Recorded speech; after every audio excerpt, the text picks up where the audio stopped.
Imagine being a college graduate waiting for a delayed train to take you to London.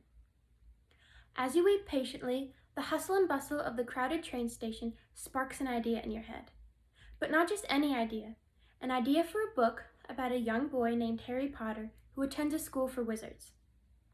This is exactly how Joanne Rowland, or more commonly known as J.K. Rowling, came up with her idea for her book series, Harry Potter. Many people know of J.K. Rowling and her fame with this book series, but few people know of her life before and after she came to fame. Luckily, websites such as biography.com can provide us with such information. The first few years of her life were tough ones, dealing with the loss of her mother, an abusive marriage, and suicidal thoughts. Other things Rowling fans might not know about is that she's founded her own charity and has written other books that are not related to Harry Potter. Before her claim to fame, she had a rough start to life. In December of 1990, when she was 25, her mother died of multiple sclerosis at the age of 45. Devastated and looking for a new start, Rowling moved to Portugal to become an English teacher. There, she met and fell in love with George Orantes, who was an aspiring journalist. After having a miscarriage and ignoring her friends' concerns about her relationship, the two got married in October of 1992, and in the following July, she gave birth to her daughter Jessica.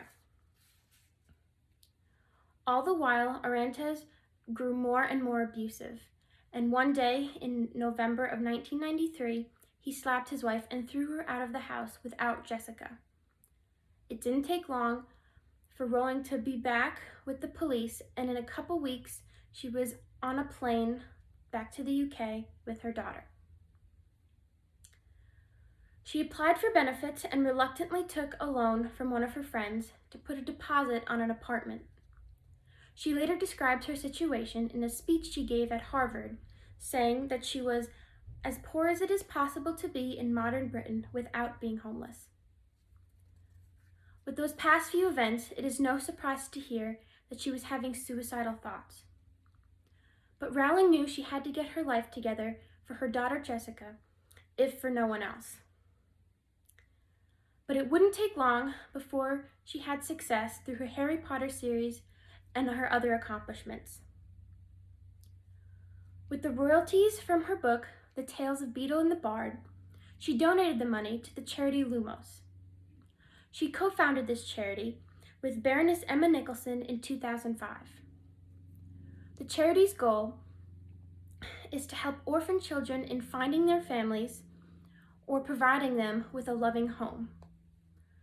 In a 2017 interview with CNN's Christiane Amanpour, Rowling states that so far Lumos has gotten 18,000 children out of institutions. The name of the charity comes from Rowling's book series Harry Potter. The word is a light-giving spell, which is perfect for the charity since they strive to bring light into orphan children's lives. Rowling has also written other books with genres ranging from dark comedy to crime fiction. In 2012, she wrote Casual Vacancy, which got mixed reviews. In 2013, she wrote 4 other books, which were Cuckoo Calling, The Silkworm, Career of Evil, and Lethal White. She wrote those 4 books under the pen name Robert Galbraith. The first book got modest reviews, but then it was leaked out that Rowling was the true author. Then sales skyrocketed. According to biography.com, in an interview with Bloomberg News, she stated on this topic that I had hoped to keep this secret a little longer because being Robert Galbraith has been such a liberating experience. It has been wonderful to publish without hype or expectation and pursue and pure pleasure to get feedback under a different name. Rowling's life has certainly been an interesting one.